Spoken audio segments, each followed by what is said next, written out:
What's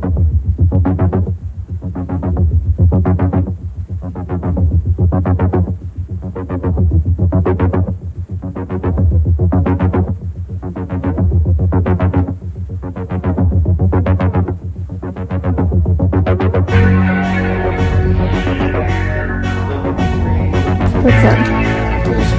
That anger that you've shown today is just a tip of the iceberg. I'm willing to bet you know what's in there. You know how deep that goes and you know how big it can get. You gotta get that stuff out.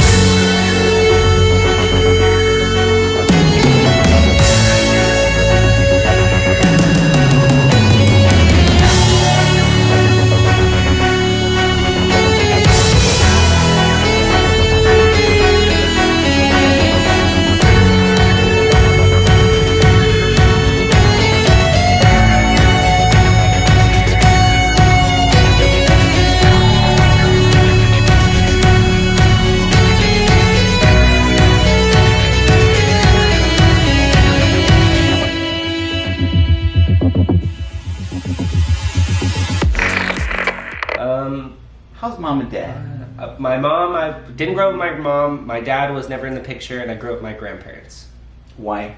Because mom was a drug addict, and at 5 years old, I moved in, never came back, and then she's still in the picture. Like, I know of her. You can record it. So just by talking about this and bringing this into his consciousness and his awareness, I've already planted a seed because he told me he wants to work on his anger problem. Yeah. I just saved thousands of dollars of therapy. Yeah. He now knows where that comes from. That doesn't mean it's going to be gone in an instant. Right. He's still going to have flashbangs. But now that he understands it, he has a choice in the differences about how he wants to behave, because what ends up happening is, I'll give you this one too for free. If he keeps doing that, he teaches his kids how to do it. Right. And one day he wakes up 20 years from now and sees his kid behaving like him, and he feels bad because he taught them how to do that and chose not to change. Right. So what we're going to do is go into the massage room, and we'll talk a little bit about pairing the physical with the emotional and the mental that we just talked about. Perfect. Let's do it. I told you, babe. I told him, I was like, when you walk in there, it's going to be life-changing. You don't understand how many people you're going to be helping. Strip down the underwear, face up underneath, and holler when you're in. Okay. Okay, I'll for sure get this part on camera because I know you guys want to see it. No, I'm just kidding. BRB. Okay, we're good. I love you, babe. Love you too. OOTG. No, I'm just kidding. I'm trying to lighten the mood here. Okay. Welcome to my laboratory. This is so cool and colorful. Do you do that on purpose? Rainbow colors? I do. Make people feel happy? And I will tell you, most of the art, at least most of the paintings in here, are mine as well. Wow. You painted them? Oh my goodness. So I would normally, especially for somebody like this, I have a tape designed by a Sleep Institute that will put a brain in a Z state or drop consciousness down a little bit, and that usually helps in processing. Okay. We're not going to put that on today. I'm just going to Copyright. talk through this. You're going to scoot down towards your feet just a little bit. Cranial sacral therapy works on the replenishment of the cerebral spinal fluid. So each one of these colors, right, represents a different bone of the cranium that has a suture. Okay. And in cranial sacral therapy, the belief is that we can move these sutures. It's a long story how we got there, but what you'll see my hand positions doing on his head is movement of how the brain is working inside the ball, right? Right. Your brain is bathed in cerebral spinal fluid. Okay. The ventricles of the brain manufacture that cerebral spinal fluid and fill up the cranial vault and go down the spinal cord, ending at the base of the spine. That entire system I just described is encased in a dura mater. There's an opening and a closing of that as the cerebral spinal fluid opens up, and then it reaches its terminal state, and then it dissipates, the bloodstream cleans it out, everything folds, and it opens up and starts again. Okay. It's a super slow resonance. So if your heartbeat is ba-bump, ba-bump, ba-bump, and your breath is what's happening is I'm breathing and the heart's beating ba-bump, ba-bump, ba-bump, And I'm breathing and I'm breathing and I'm breathing. This is how slow that resonance of that cerebral spinal fluid filling is. And so it's a super slow resonant rate. Yeah. Let's say you get hit with a baseball when you're a kid, just like bruising on the outside, on the inside, you're going to get something that's stuck. And so what happens is, instead of this opening, you may have some kind of bruise on the inside that causes a certain part to be stuck. Okay. Basically, what craniosacral therapy does is like holding a water balloon. As it opens up, I'm going to try and hold pressure on this side to release this side. And so it's like a water balloon and trying to push a water balloon and move fluid. It's all about the movement of fluid. Ideally, what happens in the body is it should look like this, or it should feel like this. And so when I get onto a new brain and a new spinal cord, what I'm doing is feeling underneath, like we did with you yesterday, right? You felt it immediately, is I have my fingers just at the base of his skull, right on either side of his spinal cord. My body is talking to his body in a million different pieces right now. One of the first things that needs to happen, it didn't happen as much with you because you're a lot more trusting. This is not a person who trusts, right? For the previously discussed reasons. Yeah. So just because you say I'm fantastic and I have a great touch and I did a real marvelous thing doesn't mean that when I come here and touch his brain, the same thing's going to happen, right? So we have to develop that trust, and sometimes it takes a couple sessions, sometimes it takes a couple minutes. It just depends. One of the hardest things I have to do when I have a new client on the table is completely go neutral, right? I have no anticipation of what I'm expecting here.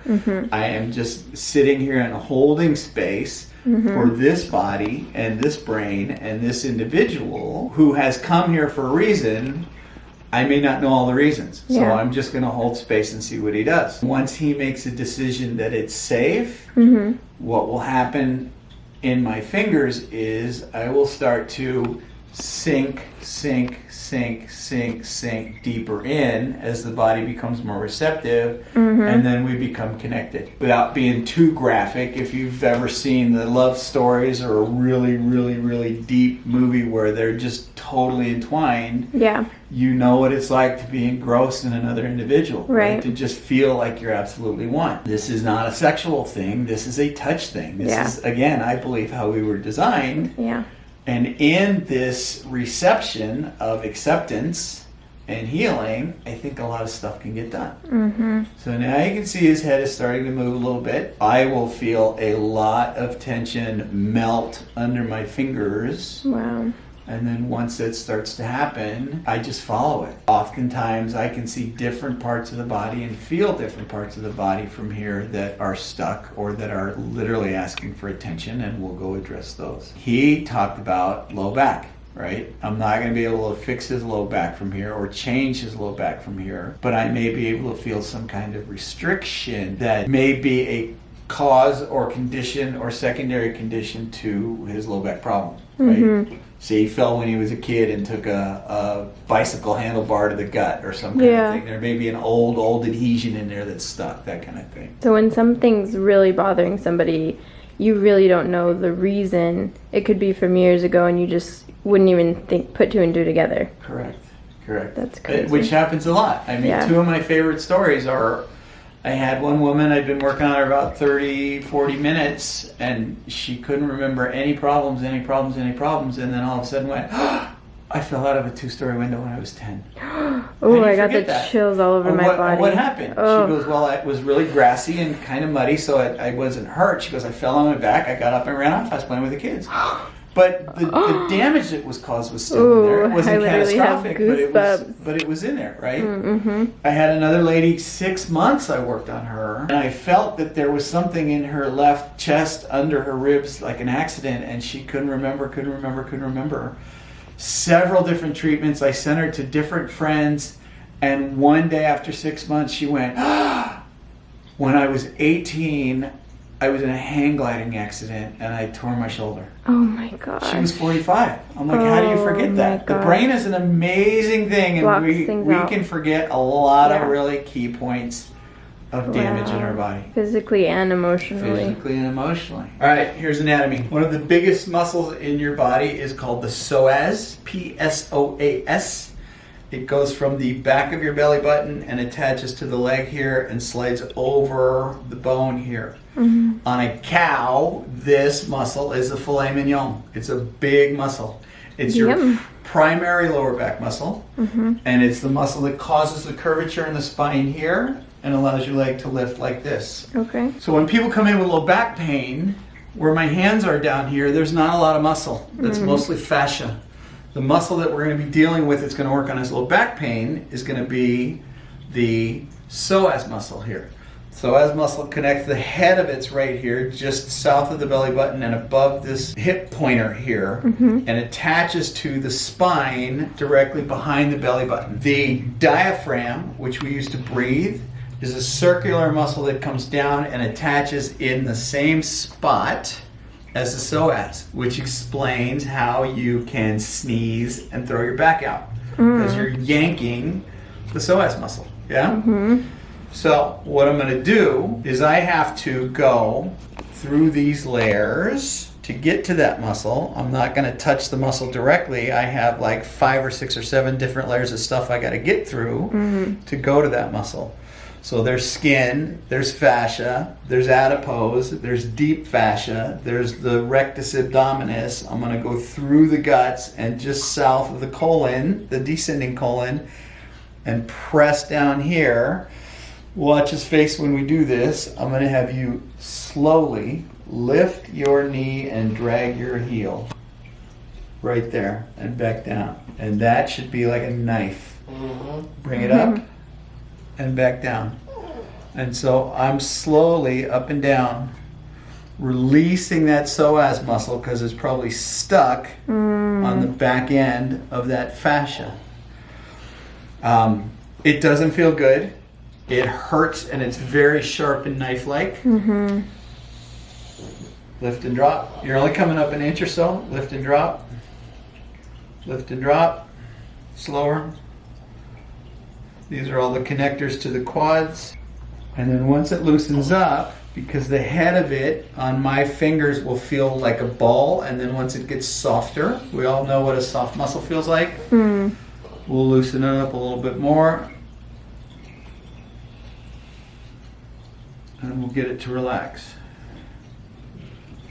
Generally, with the pain that he was describing, I won't need to do much more than that, and the low back problem goes away. Then you can go into stretching. I tell people on my website and in person, I am not a happy feel-good No. fixer healer. That's what I said yesterday. I'm like, you're not a regular massage. No, and this is one of those fixes that is very painful.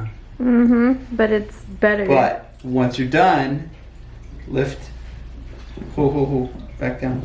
This one's not as bad. Lift. The first time on the left side, even before I started lifting my leg, You could feel was it. hurting. Yeah. Wow. On this side, I don't feel anything. See, that's crazy. One of the things I'm looking for here is you can see when he takes a breath, go ahead.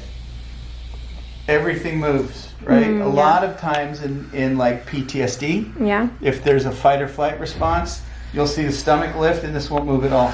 Oh, So wow. you can see a lot of things moving or not moving Yeah. through breath, yeah? This is his sacrum, and this is the spine coming in here, and this is the tailbone that goes down.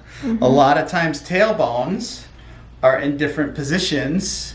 We fall all the time, and this is Yeah. a very movable piece of tissue. So when you feel down in here to a tailbone, that makes a difference in this plexus. And it's just this tiny little thing. It's just a tiny little thing, and it can make a huge difference. If you run your fingers here, you might be able to see, watch my hands here. It moves pretty smooth. When I push down onto this bone, you can see there's a little bit of scar tissue there that's an adhesion from the fascial plane that sits across his back. Everybody's got it.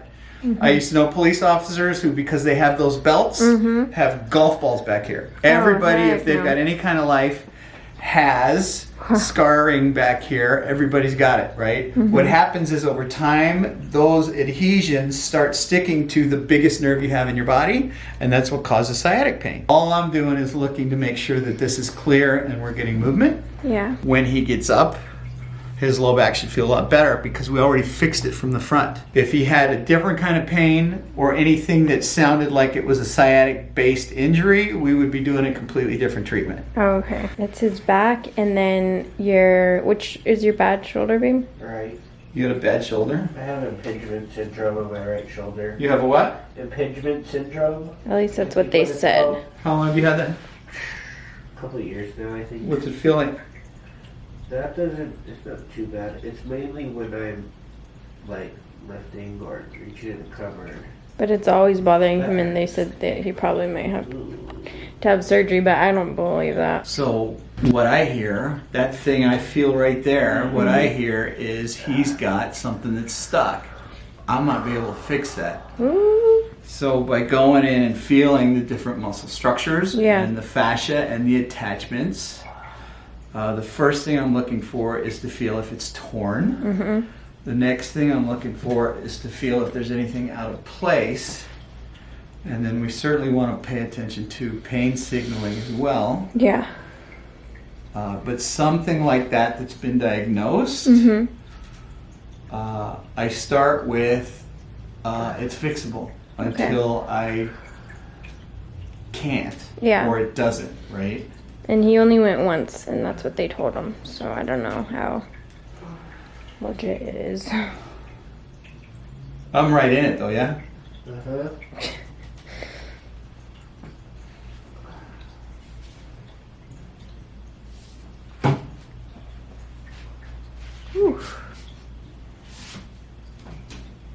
Pretty.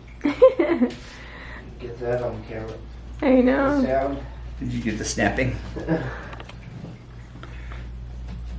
I'm gonna flip you over. Just when you had pressure to it. Yeah. Just like grabbing cups from the cupboard or Reaching a up? sudden movement. Yeah, mostly up. Press. It That's doesn't good. hurt right now. After you did whatever you did. But normally that would be. Normally that would have killed, right? Yeah. Okay. By going in there and moving all of that stuff, again, most of the time, impingement goes away. Yeah. That's crazy. It's not crazy, but it's crazy. A lot of times we go to doctors with these kinds of things, and there's very little that they can do other than diagnose it with the words that they use, and then they send you on your way. Sometimes they can give you aspirin or some kind of pill for it that might make the pain go away, but generally what they're doing is masking the pain, right? What I'm doing in here is a physical manipulation of the tissues and the structures of where the problem is. If it hurts in an area, then there's some kind of nerve impingement. If you can access the nerve and move the nerve and change the impingement, you can get the problem to go away.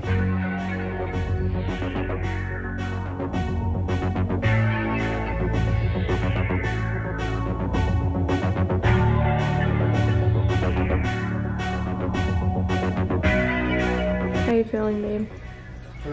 Kind of bring consciousness back in, look at the tree, look outside, make sure that you're seeing what you're seeing, put all the pieces back into perspective, and then you're ready to come out. Yeah? Drink the water too. Here, baby. Thank you. What's up? That was crazy. Felt good to me. It hurts so good type of thing. Like, you know he's fixing you. It's not a relaxing massage, but it's good. Okay, relax, chill. It doesn't hurt. I shook. It doesn't hurt at all? Not at all. You didn't see what I was just doing? Thank you so much to both of you. Thank you so much. Your brain's going to take a couple days to process this. There's a lot of information in a very short amount of time, and you got sideswiped because you didn't know it was coming. Right? Yeah. So part of what's going to happen is as you readjust, because you're a guy who's learned to put up a lot of defense mechanisms so that you can get sideswiped. You're going to shore those defenses up, and you're going to probably go into a lot of non-feeling because you've learned to not feel stuff, right? But occasionally what happens is the feelings come through, and if you find that you're crying or that you feel emotional, be emotional. Yeah. You've put a lot of work into not being. Yeah. And so part of what's gonna happen, should we continue this, is that you're going to learn to change. I would highly suggest that if we're going to do this, you do find a therapist, because you need a paid professional to get you through some of the jumps that you need to get through, because it's a big deal. It's not normal to be abandoned at 5-year-old by your alcoholic mother. It's just not. And if you're having anger issues that are affecting your family and your children, therapy is a really good way to go. I know some people, or you can look for your own and go find them. But I would highly suggest it. And you don't have to go every week. I mean, just somebody to talk to, or a church counselor. That anger that you've shown to date is just a tip of the iceberg. I'm willing to bet you know what's in there. You know how deep that goes, and you know how big it can get. And you've probably seen it once or twice. You got to get that stuff out, because it'll eat you up eventually. You're young and healthy now, but let me tell you, at some point that stuff just changes you, right? So it's better to get it out now once you've identified it, and healthcare professionals and psychologists are who you go to. You don't need to be medicated. You just need to talk through in a serious and systematic way, so that you can allow the emotions that have been pent up and that you've hidden for all these years to come out, and it balances you out so that you're a lot more even keel, so that when you get to points like birthdays and Christmases and pinch points that you have no control over, the response mechanism isn't flashbang. The response mechanism is irritation, and you're over it, right? And that's not what happens with you right now. I would love if you came back and we talked through some of this stuff. But at some point I get really insistent that, dude, you got to go to therapy, because I'm not a therapist. I do body work, and I happen to understand trauma a lot. Okay, so after John worked on Chris, we sat there for like about 30 minutes and just had some conversations, and he has so much knowledge, you guys. It's insane. There's so many things that he could have talked about, but obviously this video would have been like 3 hours long. Point is, he's amazing. This is something that you can't really explain. You just got to go in person and go do it yourself, and I'm telling you guys, it's life-changing. John is going to start a YouTube channel. Actually, I think he already has a YouTube channel, so I'm going to link it in the description. If you guys could please go and subscribe and let him know how freaking strong the Peña fam is, that would be amazing, because I already know his content is going to be amazing. So go subscribe to his channel. I'll leave his YouTube channel and Instagram so you guys can check it out. He is now a big part of the Peña fam in our lives. We cannot put out amazing content if we're not healthy ourselves, and we went deep in this video, you guys. I was not going to film certain parts, and Chris was like, nah, it's okay. We're real with you guys, and this is just proof that we are real with you guys if we can put this out there, you know what I mean? He's inspired us to be healthier and, you know,